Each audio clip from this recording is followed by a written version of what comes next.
Welcome, everyone. Thank you for joining us today for this webinar.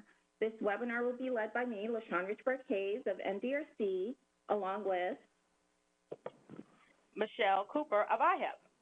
We are doing this webinar together because both of our organizations have worked with institutions and practitioners to solve problems and are aware of the scarcity of resources to fund such efforts. In addition, we at MDRC have seen many proposals for funding at various levels of quote-unquote undress, and we want to share some insight as to how such proposals can be strengthened. And also, in full disclosure, we are interested in the topic of improved college achievement for men of color and are seeking to partner with strong institutional programs for the upcoming First in the World grant competition through the U.S. Department of Education. In addition, MDRC is able to provide some limited technical assistance for First in the World proposals related to men of color. So we'll discuss this opportunity in detail at the end of this presentation. The goals of this webinar are twofold.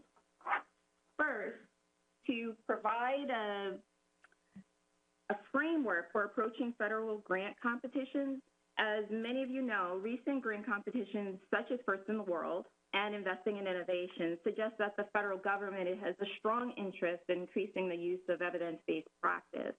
We provide a framework in this webinar that you can follow to help you create stronger proposals for such competitions. The second goal of this webinar is to show you how this framework can be applied to research on males of color.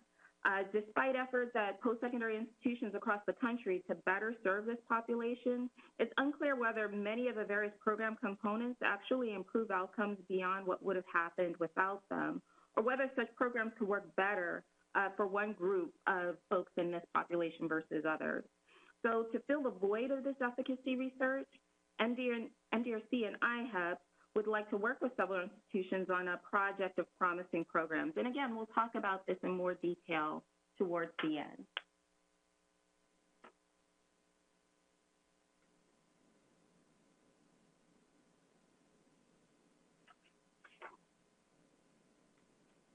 So before we begin, just to give you a little idea of where we're going, we'll give an introduction of our organizations, the framework, and then what we're thinking about as a case study. And as the intro logistics suggested, if you have questions, please share them online, and we're going to take them all at the end. For those of you who are not aware, MDRC is a nonprofit, nonpartisan, independent research organization. Our mission is to find solutions to help some of the most difficult problems facing the nation, from reducing poverty and bolstering economic self-sufficiency to improving education and college graduation rates. We work as an intermediary and communicate all that we learn to policymakers and practitioners, all with the goal of improving the lives of low-income individuals, families, and children. And then for us at the Institute for Higher Education Policy, as some of you know, we're commonly referred to as IHEP. We are a policy research organization that is based in Washington, D.C. We were founded in 1993, and our mission has always been rooted in a deep commitment to college access and success for all students. But we do have a special emphasis on underserved populations. Ultimately, IHEP's aim is to ensure that underrepresented students have a real chance to access a quality, affordable education, one that not only transforms their lives, but also strengthens the fabric of our society. Through our work, we seek to offer leadership and service to the field and to be responsive to the needs of today's students. Recognizing that far too many of today's college students still encounter obstacles as they seek to access and matriculate through college, our goal is to more aggressively provide the research and the analytic tools needed to educate and drive national, state, and local, as well as institutional reform efforts.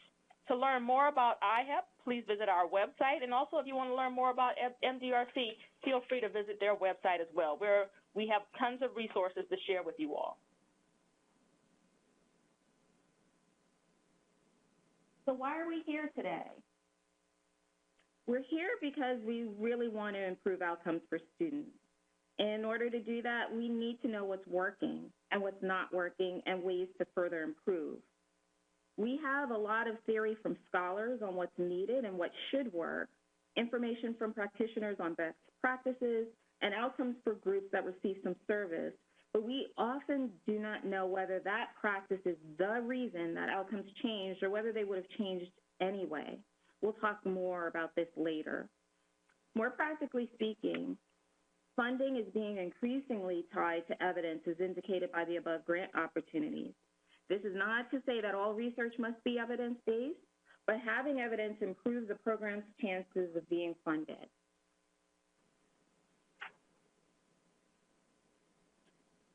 In summary, this is the framework that we have used for many of the programs that successful grant applications we've submitted, and we think could be helpful to you as you think about grant applications you'd like to submit.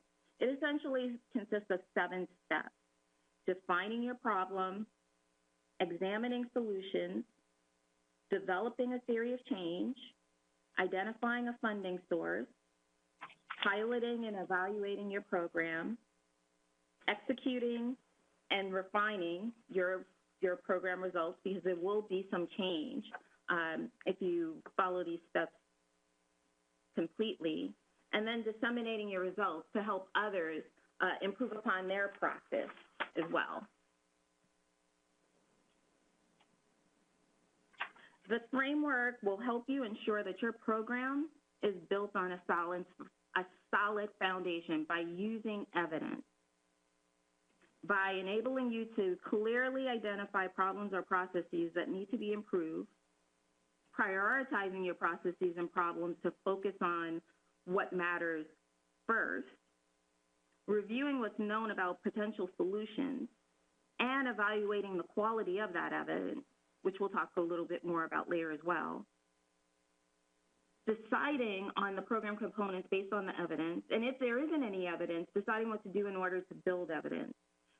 That is, there are situations for which much evidence does not exist in the research literature or documented in terms of best practices, but you can start to build this evidence and then justify the manner in which you proceed based on theory.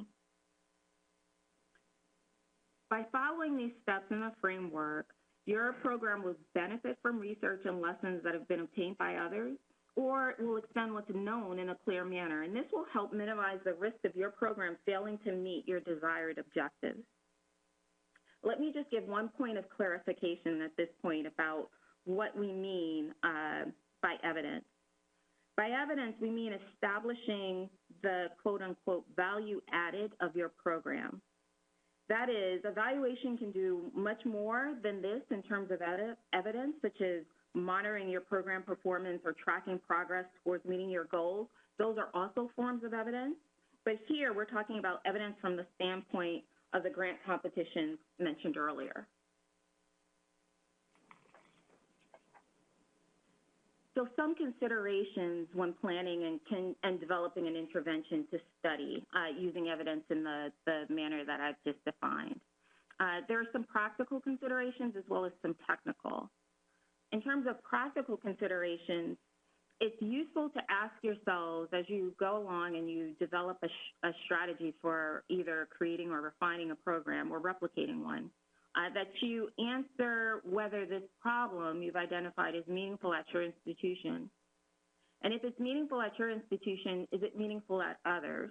So many of these grant competitions are hesitant to fund things that are only pertinent to your campus and not applicable more broadly. So you'll want to think about this question of replication or meaningful application at other places.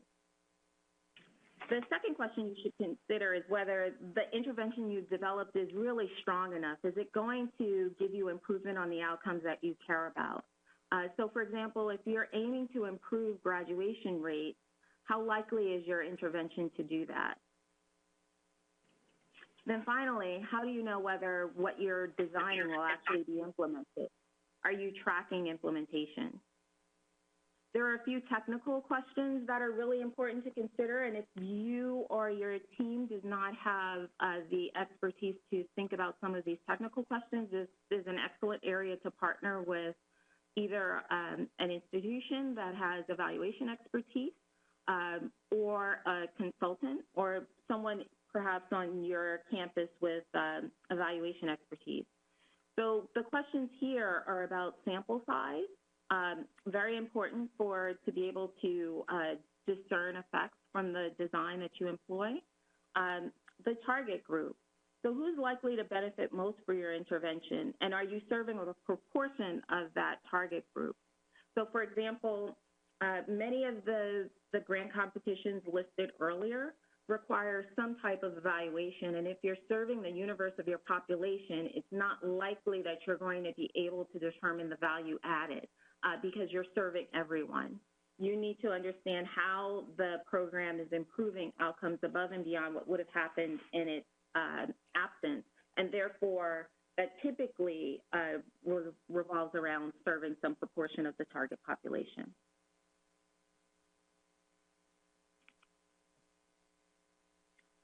So to just hone in on this point a little bit more, the difference between an outcome and an impact.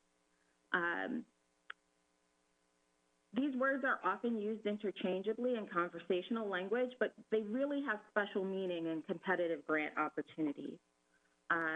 Just because an outcome occurs regularly, that doesn't mean it's due to the program. So there could be other explanations for why the outcome occurs, such as there being a carefully selected group of students to serve, perhaps through a screening process, or as a result of a change in the system that affects students outside of the program. For example, such as a change in college grading policy that will affect everyone, including the students that you're targeting. So in this case, it's not reasonable to consider changes that result from these factors as being due to the program.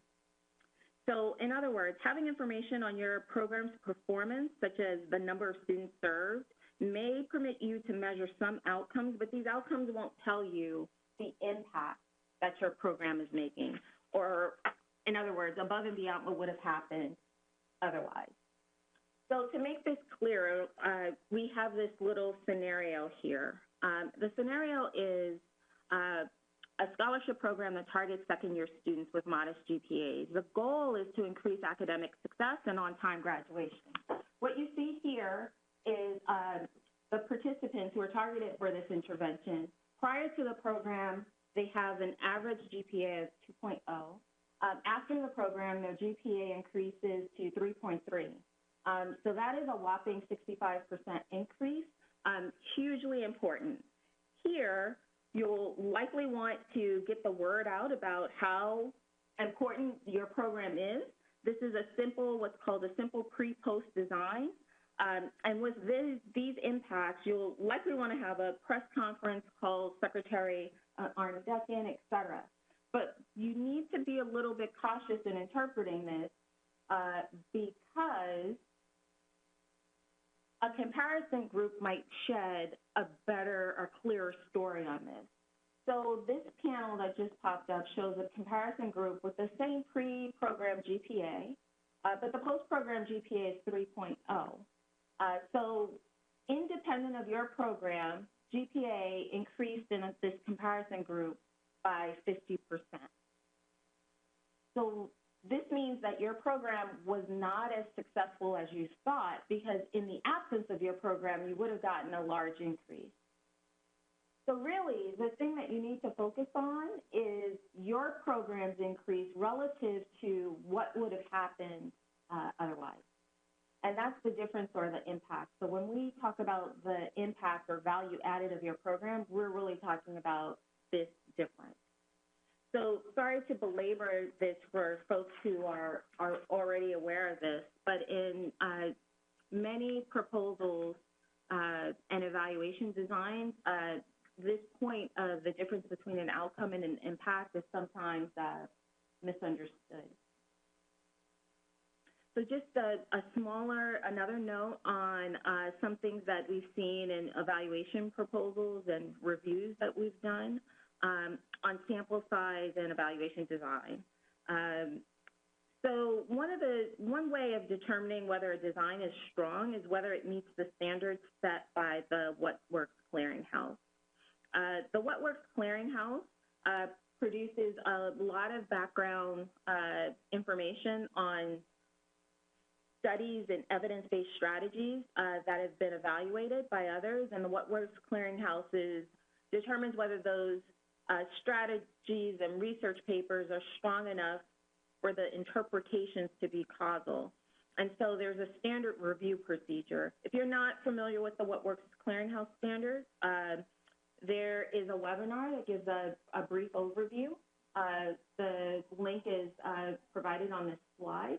And there's also some resources that I'll share in a moment where you can access studies that have been reviewed by the What Works Clearinghouse.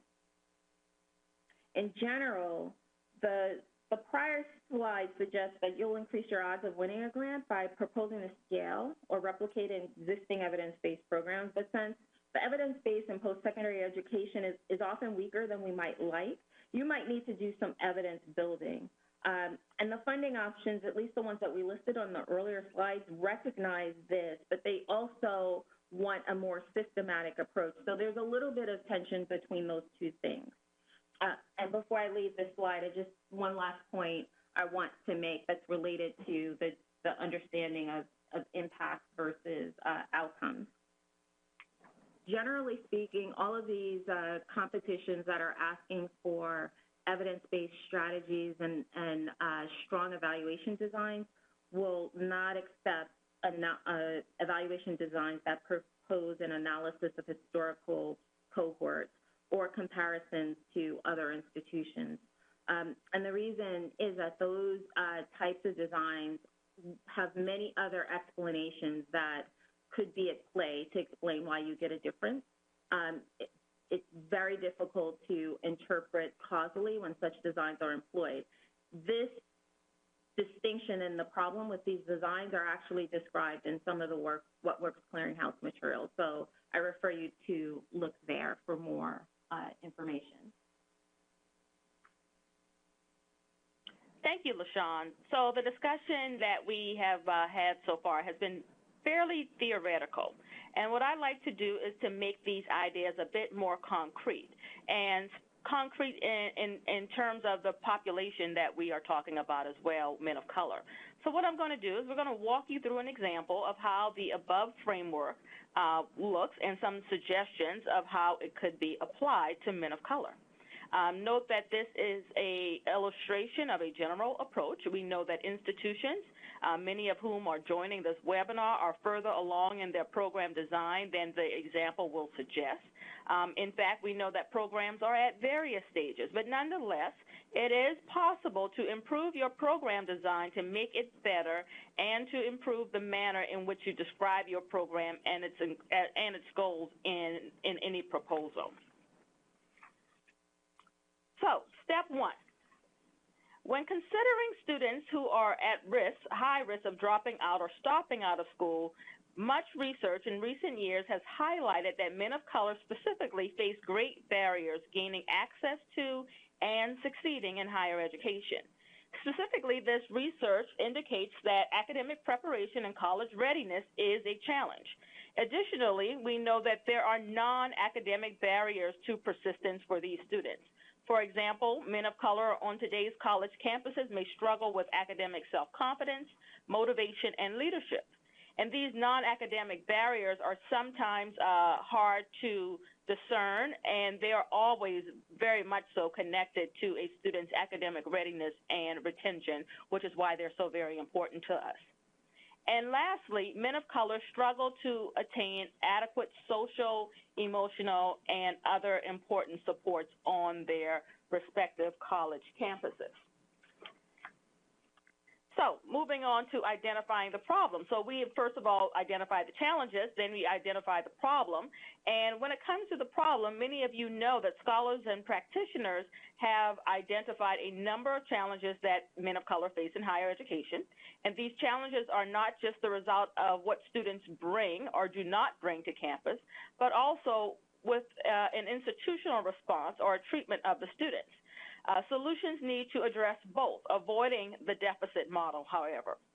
And by recognizing that although men of color face many challenges, many similar challenges, they are not a monolithic group. That's very important. So it's important to take all of these differences into account. And while there may be many different problems and characteristics among different groups, most interventions do not try to solve all problems at once. As you see, we grade out a few of the options. More importantly, a program is not expected to attempt to solve all problems simultaneously, though justification is needed to explain why a program is focusing on a few key problems and not others. Step 2. The second step is to provide documentation that a problem exists. We have to do more than simply say there's a problem. We have to really drive home with the documentation. And this can come from several different sources. One could be through descriptive studies, studies from using your own institutional data or using data from others. There can also be qualitative research studies, such as those that document student voices. And then there's also correlational research studies. Those are the studies that examine relationships between the problem and proposed solutions. Now, the benefits of doing this is that, first of all, it offers insight into the different challenges that the students face, but it also illuminates the experiences of the students beyond your institution. It shows where there may be relationships between student outcomes and factors related to student success. But most importantly, it will help you understand the existing evidence, which will help you create or refine your program model appropriately. Now, this step also helps you identify program components that you may want to incorporate into your institution's programs. For example, through your review of the literature, you may find that intervention components are grouped by whether they are academic or non-academic barriers. You may further find that the issue, for example, lack of sufficient institutional support, has been addressed through several different intervention components. The 4 items listed here are some examples that you may encounter. Step 2 may also involve intervention concepts and research that can lead to components that are evidence-based. So, for example, this slide shows a few studies that are just a sample of those reviewed by the What Works Clearinghouse. The hyperlinks actually lead to What Works Clearinghouse single study reviews, where there's a rating provided or an intervention report. The top panel lists the interventions that have had a measurable improvement in outcomes for the program group compared with a control group. Actually, all of these studies listed here are randomized controlled trials or experimental designs, but the What Works Clearinghouse actually covers other studies as well and provides a rating as to whether it meets What Works Clearinghouse standards or not. All of the studies on this slide have met What Works Clearinghouse standards without reservations. Although you should verify this information yourself if you'd like to cite any of these studies in a proposal. So as I mentioned earlier, here are 2 resources for helping you find studies that have been reviewed by the What Works Clearinghouse. Note that you do not need to limit yourself to these studies for federal grant proposals. There is information, for example, on the requirements for First in the World on their website.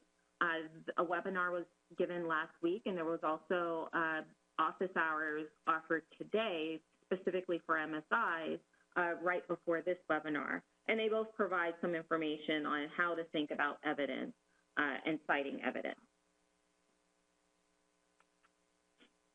So as Michelle mentioned, the example we're providing may seem a bit developmental to folks who have been working in this area for a while.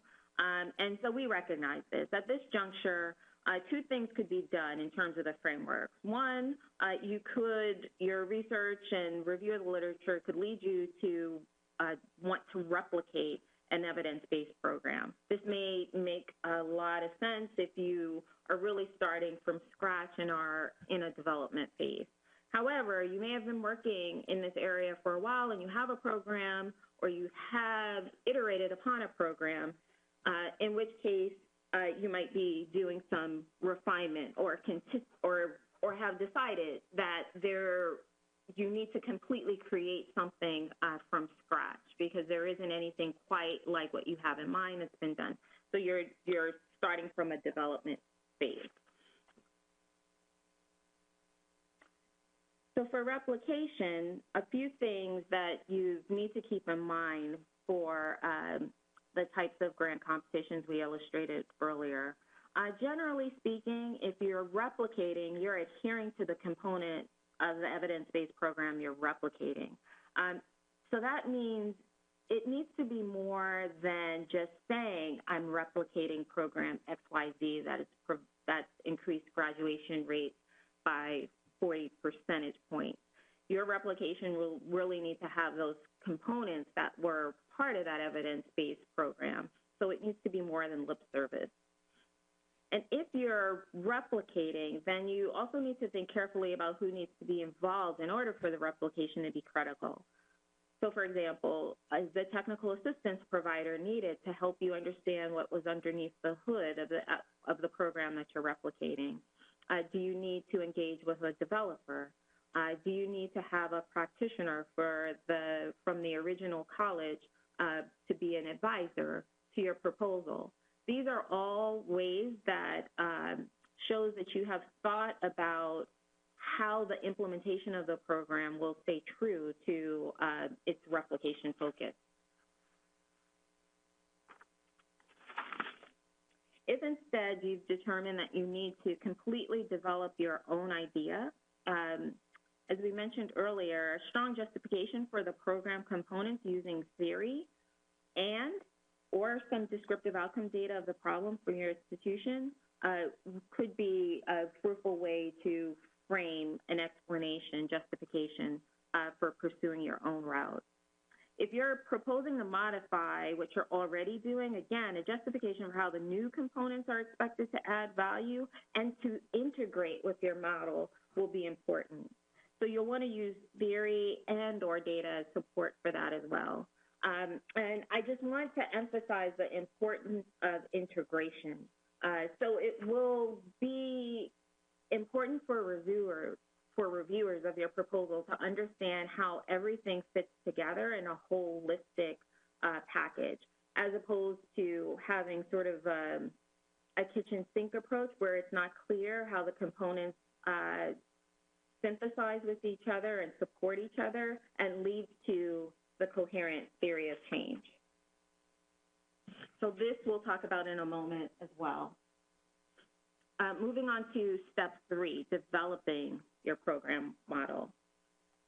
For simplicity, let's just assume that you've decided to do your own thing and you don't have a program in operation yet. So again, this is just for illustrative purposes. As Michelle mentioned earlier, most interventions do not try to solve all problems at once. So here, we're going to focus on a program model that just addresses a handful of challenges, as you see here.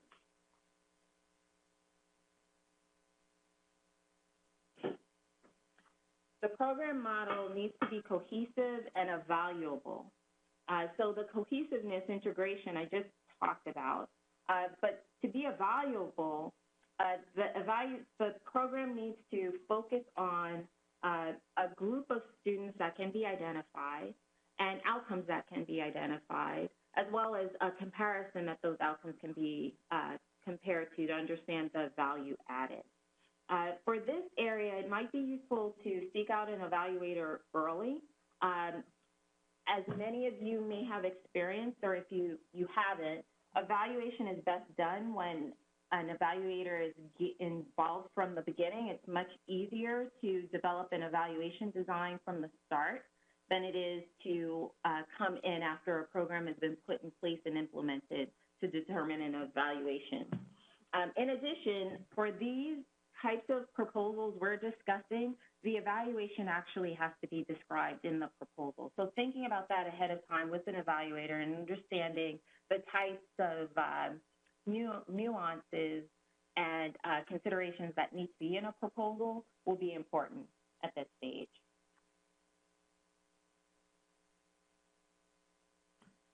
Step 3B is to develop a theory of change. So what we offer here is an example of a refined development of a program model, how the program components are believed to work in order to produce the desired outcomes. So this is an illustration of our theory of change. So it's a logic model to illustrate the theory of change. So note that logic models are not just sophisticated graphics.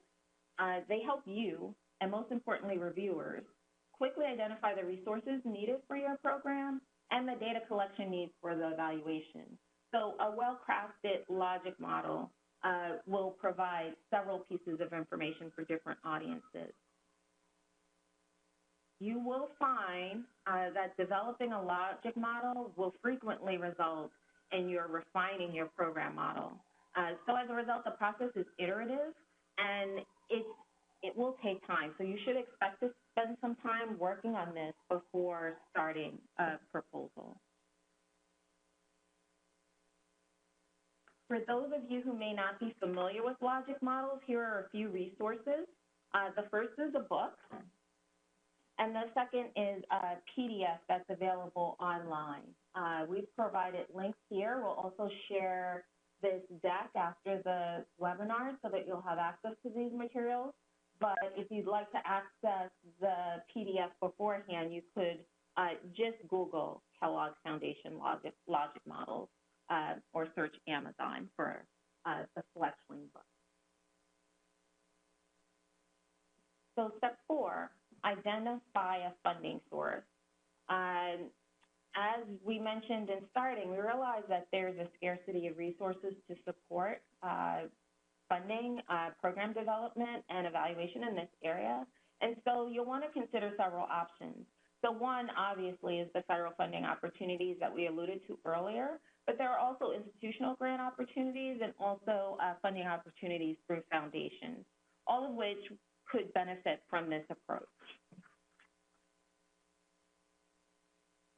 Steps 4, 5, and 6 is really around piloting the program model that you've put in place, looking at outcomes, evaluating the implementation, refining the program model on the lessons that you've learned, and then reporting those findings, preferably in a public venue where other people can learn from what you've learned.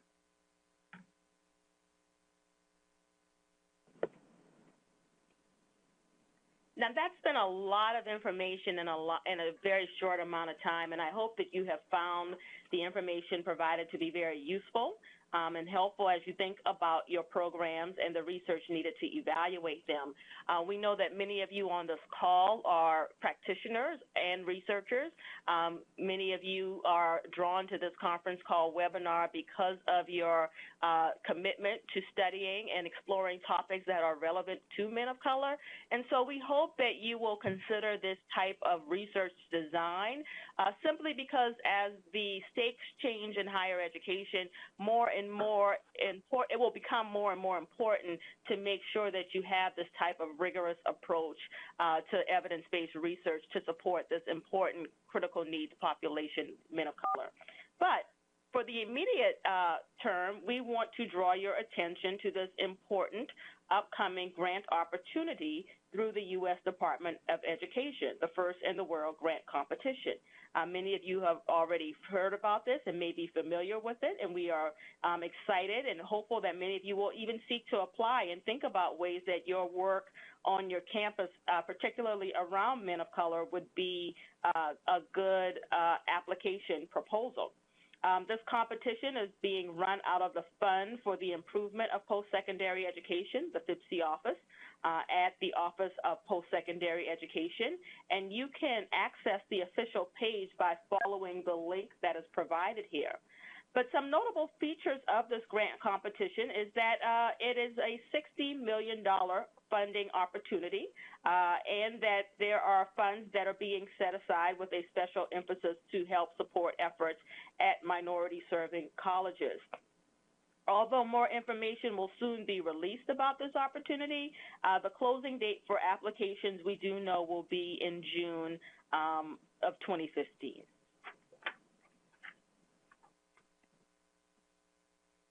So a little bit about the technical assistance opportunity available through MDRC.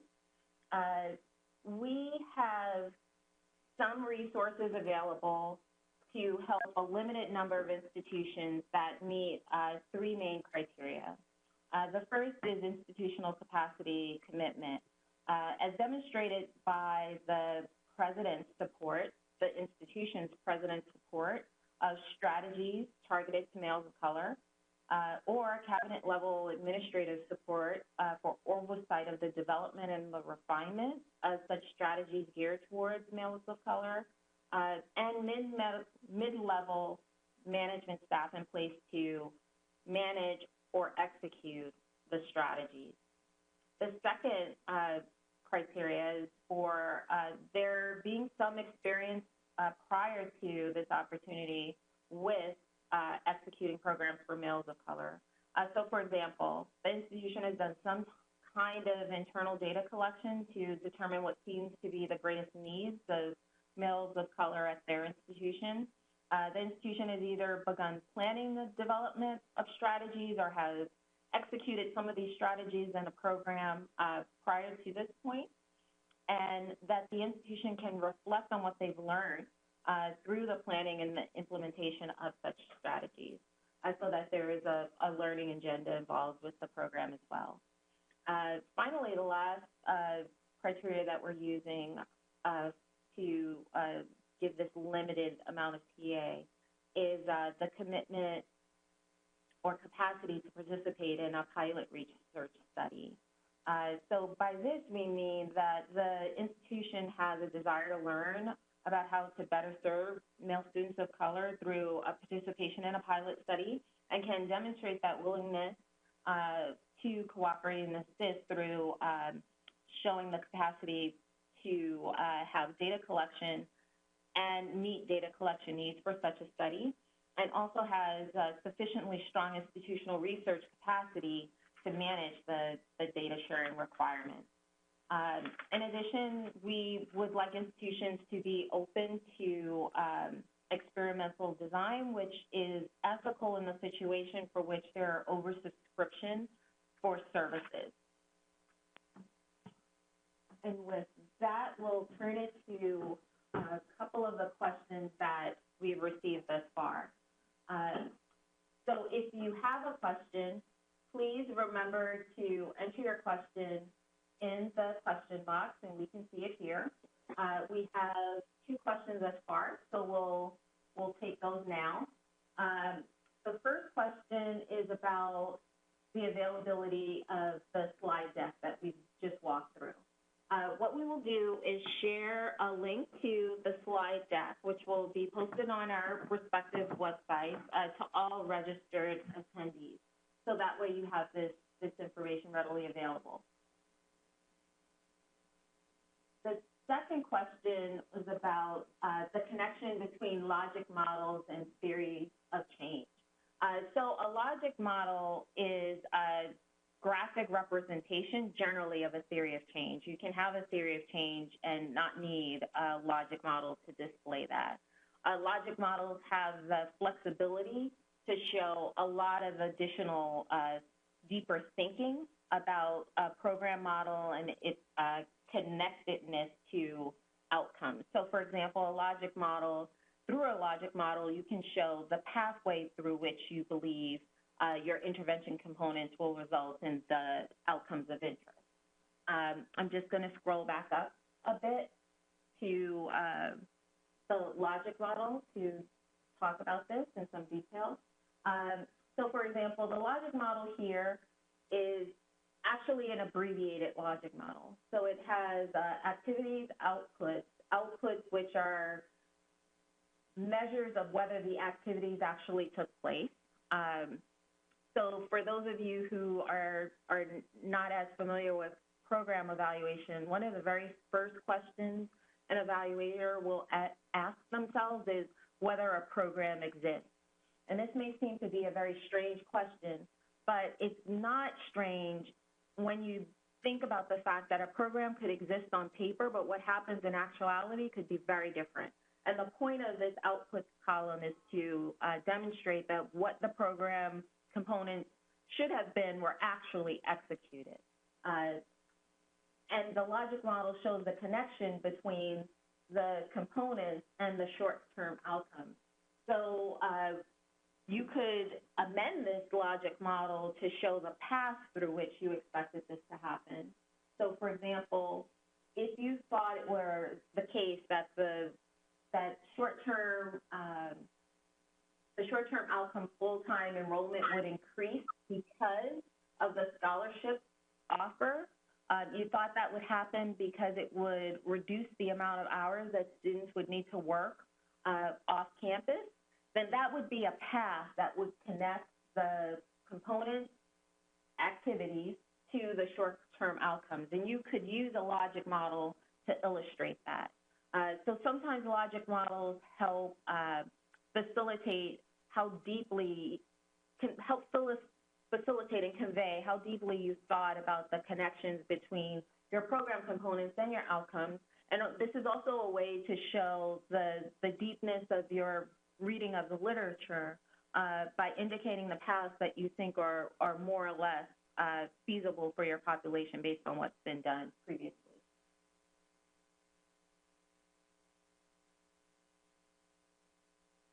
Okay, so there are a couple of more questions coming in. The next question is, if an institution is interested in partnering with MDRC for the competition, what should they do next? Excellent question.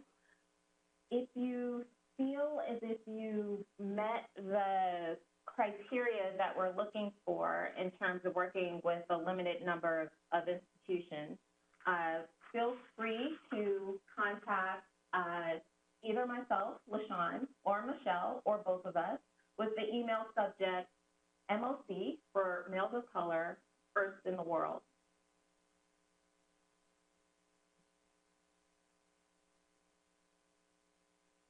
A few more questions are coming in.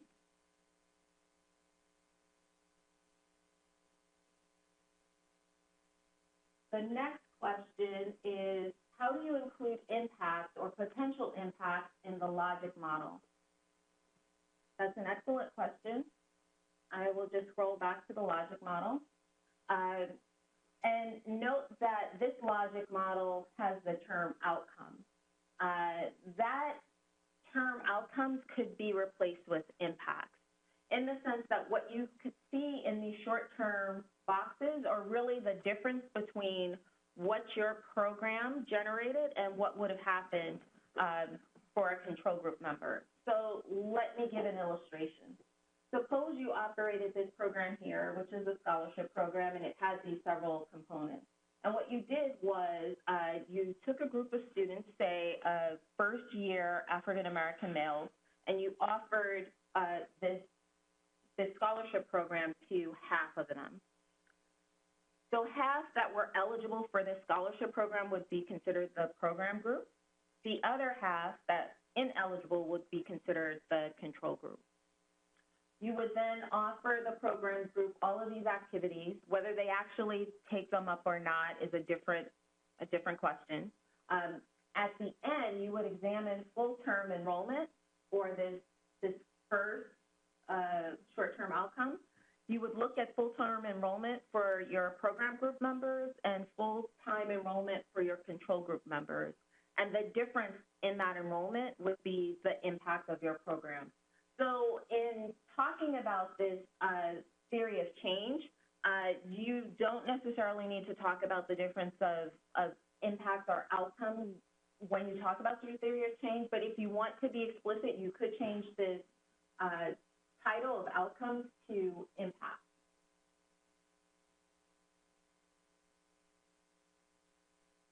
Okay. The next question is, do males of color refer to Black or both Black and brown males? Michelle, do you want to take that? Certainly, I'd be happy to. I think it's fair to say that when we're talking about men of color, we're talking about all men of color from various racial and ethnic groups.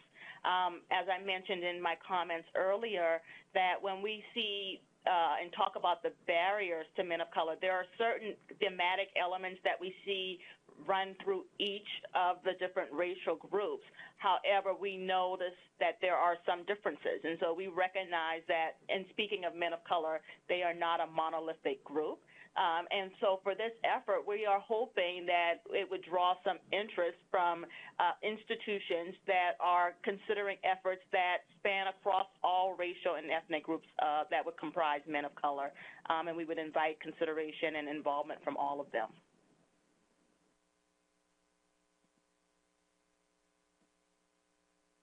The next question is whether we are aware of some successful models that have been noticed at other institutions, particularly MSIs. I will take a stab at this, and then Michelle can give her perspective. We have, for our males of color work, conducted a scan of about 35 programs that have been implemented at campuses across the nation.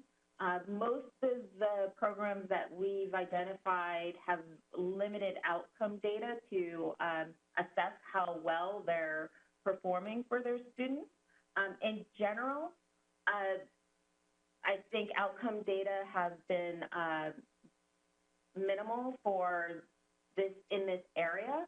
And one of the goals of the work that we're proposing to do is to provide more data, readily accessible, and of a different quality than descriptive and correlational data to help further move this field forward. Michelle? Yeah, and I just would add on to that. I think LaShawn is very accurate in how she describes everything. And I would also say that we have some additional resources on our website through IHEP that I would draw people to. One is a report that we commissioned from Victor Sines, who did some work on Latino men for us, and there are some resources there about some programmatic efforts at a variety of MSIs and community colleges that have been very helpful in supporting Latino men. There was also a report that we commissioned from Sean Hopper and Frank Harris that looked at Black men, and that is also available on our website. And then we've also done some work with Robert Teranishi on Asian men and Native American men. All of these resources can be found on our website, as well as a webinar that we did specifically on men of color. If you reach out to me through that email address that LaShawn provided earlier, and we'll show it again in case you missed it, I can direct you to those resources specifically. And then I'd also just want to add that there is an institution that we have worked with that has been very good when it comes to helping support efforts around Black men, and that's Fayetteville State University in North Carolina. I think you can find some good ideas and thoughts from their work, because their work actually led to outcomes for men of color, and as LaShawn has stressed several times, outcomes and impact are different, but they have shown some outcomes for men of color that I think some of you would find very useful. The next question is whether the upcoming grant opportunity will be limited to minority-serving institutions from our understanding of the funding opportunities available. So from our understanding of the First in the World opportunity, again, the official proposal announcement has not been released, but it's expected to be released sometime in mid-May and due at the end of June. Our understanding is that there is a $16 million set aside for minority-serving institutions. The total funding opportunity is $60 million. So the short answer to the question is that the bigger funding opportunity is not limited to MSIs. If this question is geared to the particular technical assistance opportunity and partnering opportunity that we're discussing and alluded to here, yes, that opportunity is limited to MFI.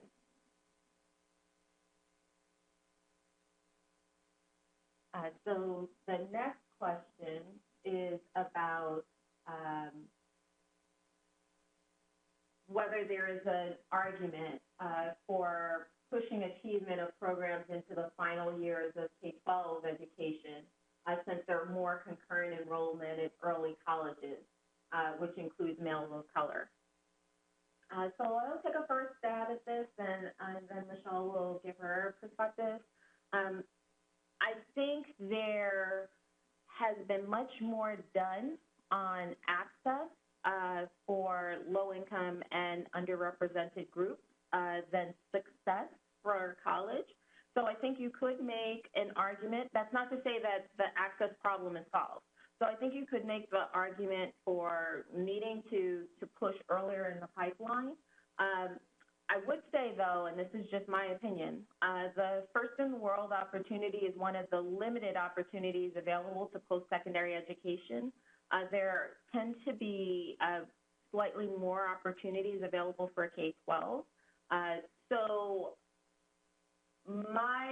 as a post-secondary researcher, my inclination would be to focus on the success pathway, improving graduation rates and success through college.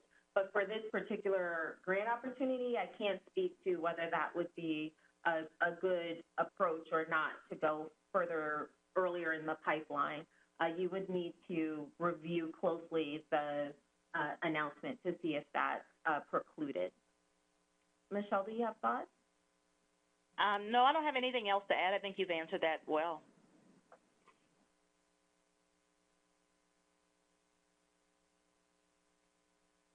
So the next question is about using and implementing the logic model. So the question is, are we seeking completion data when looking for an outcome or an impact? That is, as a result of our program, how many men received a credential or transferred? That's also an excellent question. I'll just scroll back up to the logic model. I think the outcomes you propose to examine need to be aligned with the model you propose and the time period for which you have available.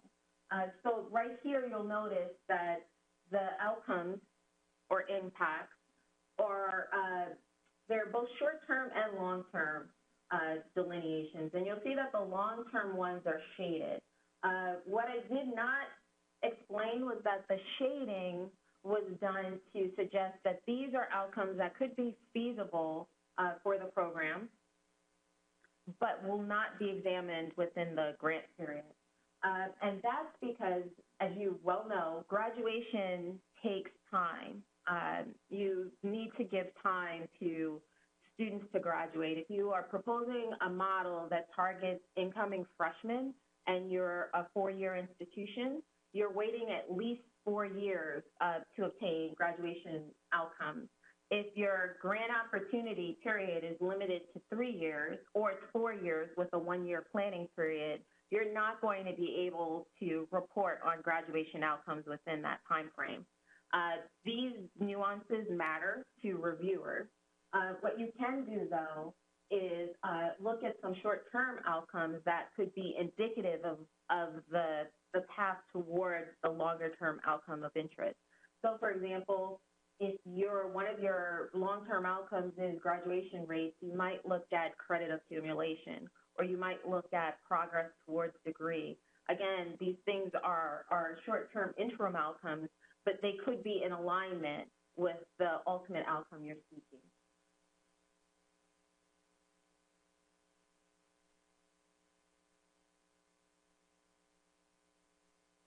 The next question is a question for clarification.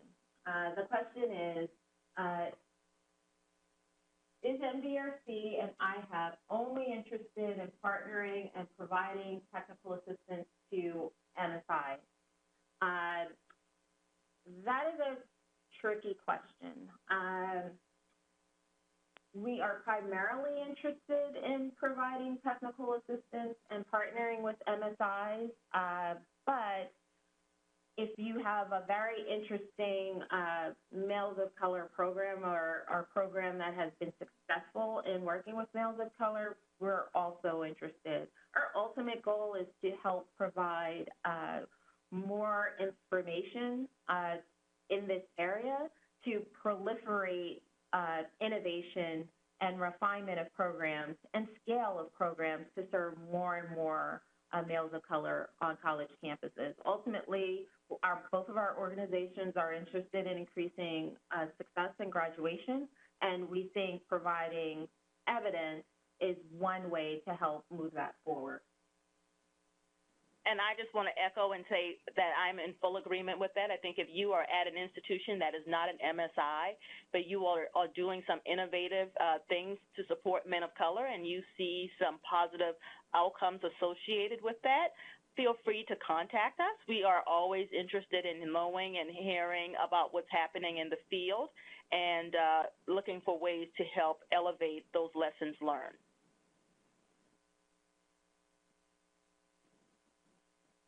The next question we have is whether we think community colleges have an adequate chance to compete. So my take on this question is I don't know. I have not read the announcement. It hasn't yet been released. So I don't have any prior information as to whether it should be easier or not for a community college to compete.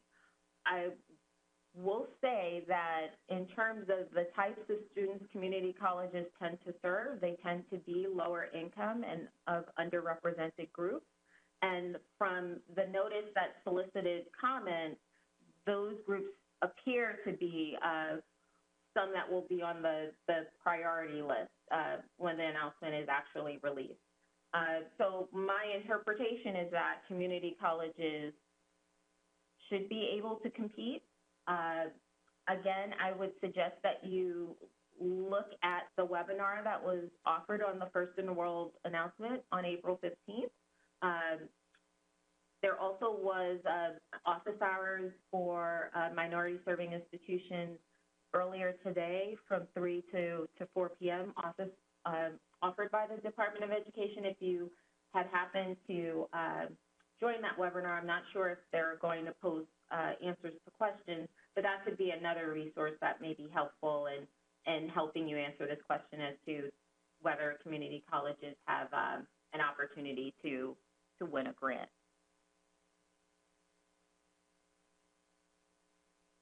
Michelle, do you have anything to add? No, I don't have anything to add, but I also recognize that we are right at 5 o'clock, and I want to be respectful of the time that we set for our webinar and want to thank MDRC for being such great partners in this effort, and I want to thank all of you for joining this webinar today. As we said, we will post the slides and answers to the questions to our website, and registered attendees will receive a link. And we really do hope that you will find this information useful for those of you who are considering this grant application process for First in the World. But we also just want to make sure that for those of you who are researching and implementing programs at your institutions, that you will look at this approach and keep it as one that you will begin to use as you begin to evaluate the outcomes and the impact associated with your work in support of men of color and other critical needs populations. So once again, just want to thank you for being a part of this webinar today. Thank you, MDRC, and I really do wish that all of you have a lovely Monday. Have a great week.